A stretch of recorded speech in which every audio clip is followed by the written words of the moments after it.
ಕೂಲಿ ಮಾಡ್ತೀವಿ, ಭಿಕ್ಷೆನೂ ಬೇಡ್ತೀವಿ, ಆದ್ರೆ ರಾತ್ರಿ ಹೊತ್ತು ಆರಾಮಾಗಿ ನಿದ್ದೆ ಮಾಡ್ತೀವಿ.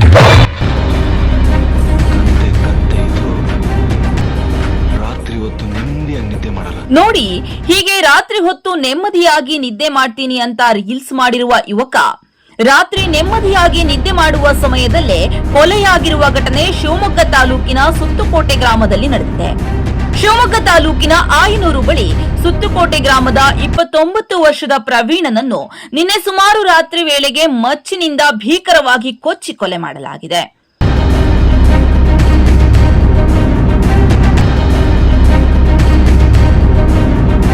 ಸುತ್ತುಕೋಟೆ ಗ್ರಾಮದಲ್ಲಿ ಟ್ರ್ಯಾಕ್ಟರ್ ಇಟ್ಟುಕೊಂಡು ಬಾಡಿಗೆ ನಡೆಸಿಕೊಂಡು ತನ್ನ ಪಾಡಿಗೆ ತಾನು ಬದುಕುತ್ತಿದ್ದ ಪ್ರವೀಣ ನಿನ್ನೆ ಕೆಲಸಕ್ಕೆ ಬಂದಿದ್ದವರಿಗೆ ಮರುದಿನ ಬೆಳಗ್ಗೆ ಬೇಗ ಕೆಲಸಕ್ಕೆ ಏಳಿ ಎಂದಿನಂತೆ ಮನೆಗೆ ತೆರಳಿ ರಾತ್ರಿ ಊಟ ಮುಗಿಸಿ ತಂದೆ ತಾಯಿಗೆ ಹಳೆ ಮನೆಯಲ್ಲಿ ಮಲಗುವುದಾಗಿ ಹೇಳಿ ತೆರಳಿದ್ದಾನೆ.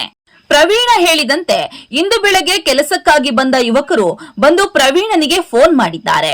ಎಷ್ಟೇ ಫೋನ್ ಮಾಡಿದ್ರೂ ಪ್ರವೀಣ ಫೋನ್ ರಿಸೀವ್ ಮಾಡದಿದ್ದಾಗ ಯುವಕರಿಗೆ ಅನುಮಾನ ಮೂಡಿದೆ. ಪ್ರವೀಣ ಮಲಗಿದ್ದ ಮನೆ ಬಳಿ ಬಂದು ನೋಡಿದ ಯುವಕರಿಗೆ ಶಾಕ್ ಕಾದಿತ್ತು. ಪ್ರವೀಣ್ ಅವರ ಮೃತದೇಹವು ಮಚ್ಚಿನಿಂದ ಭೀಕರವಾಗಿ ಕೊಚ್ಚಿ ಕೊಲೆ ಮಾಡಲಾದ ಸ್ಥಿತಿಯಲ್ಲಿ ಪತ್ತೆಯಾಗಿದೆ.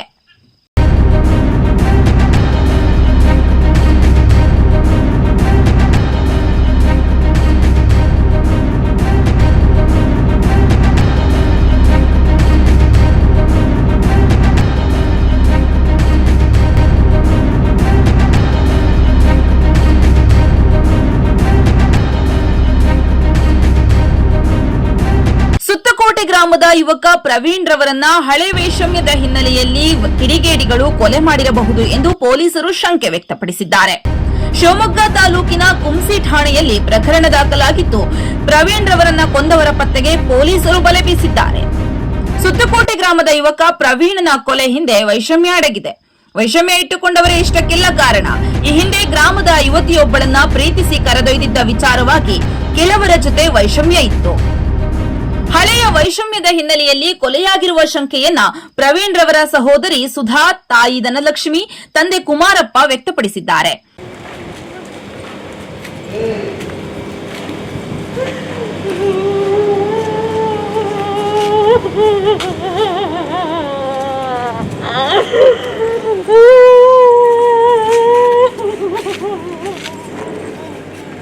ಒಂದು ಸಣ್ಣ ಬ್ರೇಕ್ ನಂತರ ಕೊಲೆಯಾದ ಪ್ರವೀಣ್ ಕುಟುಂಬಸ್ಥರು ಏನ್ ಹೇಳಿದ್ರು ಕೇಳೋಣ ಬನ್ನಿ.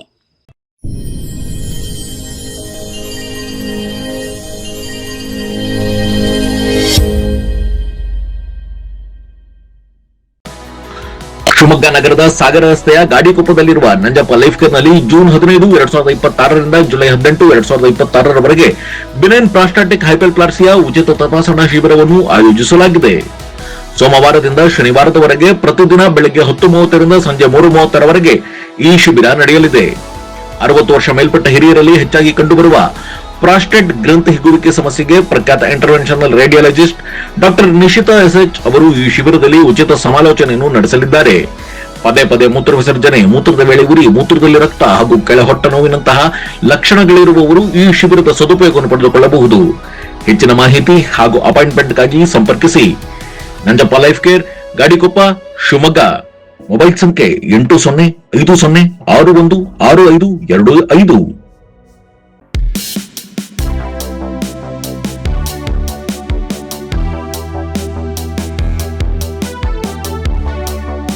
ನಾನು ಇಲ್ಲೇ ಊಟ ಗೀಟ ಎಲ್ಲ ಮಾಡ್ಕೊಂಡು ಹೋಗೋನು, ಮಲ್ಗಕ್ಕೆ ಮಾತ್ರ ಅಲ್ಲಿ ಹೋಗ್ತಿದ್ದ.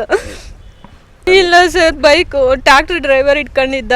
ಆ ಹುಡ್ಗ ಒಂದು 2-3 ಸರಿ ಬಂದು ಡ್ರೈವಿಂಗ್ ಕೆಲಸ ಮಾಡ್ತಿದ್ದ. ಅವನ ಹೆಸರು ಮೋಹನ್ ಅಂತ, ಸೋಗ್ಲು. ಆ ಹುಡ್ಗ ಡ್ರೈವಿಂಗ್ ಚೆನ್ನಾಗಿ ಬರ್ಲಿದ್ದಕ್ಕೆ ನಾನು ಇದ್ದೆ. ಅವಾಗ ಬಂದು ಹುಡುಗರ್ನ ಒಂದು 10-15 ಜನ ಹುಡುಗರು ಕರ್ಕೊಂಬಂದು ಗಲಾಟೆ ಮಾಡ್ದ. ಆ ಟೈಮಲ್ಲಿ ನಮ್ಮ ಮನೆಯಲ್ಲಿ ಅವನಿರಲಿಲ್ಲ, ನಮ್ಮ ಅಣ್ಣ ಇರಲಿಲ್ಲ, ಎಲ್ಲೋ ಹೊರಗಡೆ ಹೋಗಿದ್ದ. ಆವಾಗ ನಾ ಅದೇನು ಕಂಪ್ಲೇಂಟ್ ಕೊಟ್ಟು ಬಗೆಹರಿಸ್ಕೊಳ್ಳೋ ಹುಡುಗಂದು ಅಂತ ಹೇಳಿ ಬಂದ್ವಿ ನಾವು ಊರಿಗೆ. ಮೊನ್ನೆ ಇನ್ನು 4 ದಿನ ಆಯಿತು ಸರ್ ನಾನು ಅಲ್ಲಿಗೆ ಬಂದು, ಊರಿಗೆ ಬಂದು ಹಬ್ಬ ಇತ್ತು ಅಂತ ಬಂದು ಮುಗಿಸ್ಕೊಂಡು ಊರಿಗೆ ಹೋದ. ಹಾಂ ಸರ್, ಇದೆ ಸರ್. ಮೋಹನ್ ಜೋಗ್ಲು ಆ ಹುಡುಗ, ಮತ್ತು ಶಾಂತಮ್ಮ, ಅದೇ ಸುತ್ತಕೋಟೆ, ಅವ್ರ ಮಗಳು ಹೇಮಾವತಿ ಅಂತ, ಲಚ್ಚ ನಾಯ್ಕ, ನವೀನು ಅವರಷ್ಟು ಈಗ ಹಿಂಗಾಗಿದೆ ಅಂತ ನನಗೇನು ಗೊತ್ತದೆ. ಊರು ಸಸುದ್ ಕೊಟ್ಟೆ ಇಲ್ಲ ಸರ್. ಕ್ವಾಟ್ ಮುಗಿಸ್ಕೊಂಡ್ ಬಂದಾಗಿಂದ ಅವ್ರದ್ದೇನೂ ಇರಲಿಲ್ಲ. ಅವನು ನೋಡಿ ಬೈಯೋನಂತೆ ಸರ್. ಗೊತ್ತಾಯ್ತು. ನಂದು ಮದುವೆಗೆ ಅಲ್ಲಿ ಹೋಗಿದ್ದೀನ, ಗೊತ್ತಿಲ್ಲ ಸರ್ ಅವನಿಗೆ ಏನಾಗಿದೆ ಅಂತ, ಯಾರು ಏನು ಮಾಡಿದ್ದಾರೆ ಅಂತ ಗೊತ್ತಿಲ್ಲ. ದಯವಿಟ್ಟು ಕಂಡಿಡ್ದು ಅದಕ್ಕೆ ಗೊತ್ತಿಲ್ಲ ಸರ್. ಅವ್ನ ಮುಖನೇ ನೋಡಿಲ್ಲ ನಾನು. 9 ಬಂದ ಊಟ ಮಾಡ್ಕೊಂಡು ಮನೆಗೆ ಬಂದ.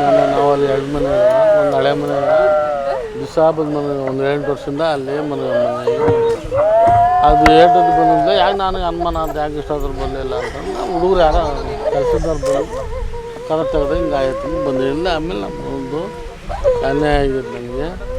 ಆಮೇಲೆ ಅವ್ರು ಯಾರೋ ಸೋಗಲು ಹುಡುಗರು ಅವ್ರಿಗೆ ಒಂದು 15 ದಿವಸ ಮುಂಚೆ ಹೊರಡಕ್ಕೆ ಬಂದಿದ್ರು ಒಂದು ಬೈಕಿನ ಕಾಲದಾಗ. ಆಮೇಲೆ ಮಳೆ ಎಲ್ಲರೂ ಇದ್ದರು. ಅವ್ರ ತೋಳಿಂದ ನನಗೆ ಅವ್ರ ಮೇಲೆ ಅನುಮಾನ ಭಾಳ ಐತಿ. ಊಟ ಮಾಡಿ ಪೂಜೆ ಮಾಡಿ ಸ್ನಾನ ಮಾಡಿ ಕೆಲ್ಸಕ್ಕೆ ಬಂದು ಸ್ನಾನ ಮಾಡ್ಕೊಂಬಂದು ಪೂಜೆ ಮಾಡಿ ಊಟ ಮಾಡಮ್ಮ ಮಲ್ಕೊಂತೀನಿ ನಾನು. ಆ ಮನೆಗೆ ಮಲ್ಕೊಂತಿದ್ದವನು. ಟ್ಯಾಕ್ಟ್ರಿ ಅಲ್ಲೇ ನಿಲ್ಲಿಸ್ತಿರ್ತೀವಿ, ಸಾಮಾನು ಇದ್ದಾವೆ ಅಂತ ಅಲ್ಲೇ ಹೋಗಿ ಮಲ್ಕೊಂತಿದ್ದ ನನ್ನ ಮಗ. ನಾವು ಈ ಕಡೆ ಮನೆ ಇಲ್ಲಿದ್ದೀವಿ. ಮಕ್ಕಂದಿದ್ದ ಟೈಮಿಗೆ ಕೆಲಸ ಮಾಡಿದ್ದಾರೆ. ಅವ್ರು ನಮಗೆ ನ್ಯಾಯ ಕೊಡ್ಬೇಕಷ್ಟೆ. ಒಂದು ಹುಡುಗಿನ ಲವ್ ಮಾಡಿ ಹೋಗಿದ್ರು ಸರ್. ಈಗ 2 ವರ್ಷ 4-5 ವರ್ಷ ಆಯ್ತು. ಕೇಸ್ ಆಗಿತ್ತದು. ಕೇಸಿಂದ ಕರ್ಕೊಂಬಂದ್ವಿ. ಕೇಸ್ ನಮ್ಮಂತಾನೆ ಆತದು. ಕೇಸಿಂದ ನಮ್ಮಂತಾನೆ ಆತು. ಬಂದ್ವಿ, ನಮ್ಮ ಪಡಿಗೆ ನಾವಿದ್ವಿ, ಅವ್ರ ಪಡಿಗೆ ಅವರಿದ್ದರು. ಅಲ್ಲಿಂದ ಹೊರಗೆ ಬಂದಾಗಿದ್ಮೇಲೆ ಟ್ಯಾಕ್ಟ್ರಿ ತಗೊಂಡ, ಬೈಕ್ ತಗೊಂಡ, ಚೆನ್ನಾಗೇ ಇದ್ದ, ಕೆಲಸ ಮಾಡೋನು. ಒಂದು ದುಡಿಮೆ ಅವನಿಗೆ ತಿನ್ಕೊಂತ ಇದ್ದ. ಹಿಂಗೆ ಮೋಸ ಮಾಡ್ತಾರೆ ಸುಳ್ಳೆ ಮಕ್ಕಳು ಅಂತ ನಮಗೆ ಗೊತ್ತಿದ್ದಿಲ್ಲ ಸರ್. ಮೋಸ ಇದ್ದಾರೆ ಜನ. ಯಾರು ನೆಮ್ತೀರಿ, ಯಾರನ್ನ ಬಿಡ್ತೀರಿ, ನಮ್ಮನ್ನೇ ನಂಬಕ್ಕಾಗಲ್ಲ.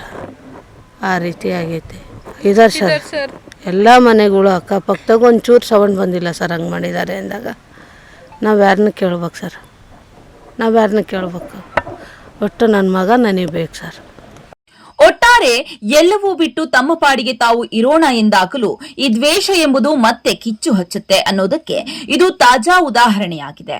ಏನೇ ಆಗ್ಲಿ, ವಿಷಯ ತಿಳಿಯುತ್ತಿದ್ದಂತೆ ಕುಂಸಿ ಠಾಣೆ ಪೊಲೀಸರು ಸ್ಥಳಕ್ಕಾಗಮಿಸಿ ಪರಿಶೀಲನೆ ನಡೆಸಿದ್ದು, ಕೊಲೆಗೆ ನಿಖರ ಕಾರಣ ತನಿಖೆ ಬಳಿಕವಷ್ಟೇ ಹೊರಬೀಳಲಿದೆ. News desk, Shivamogga news bureau.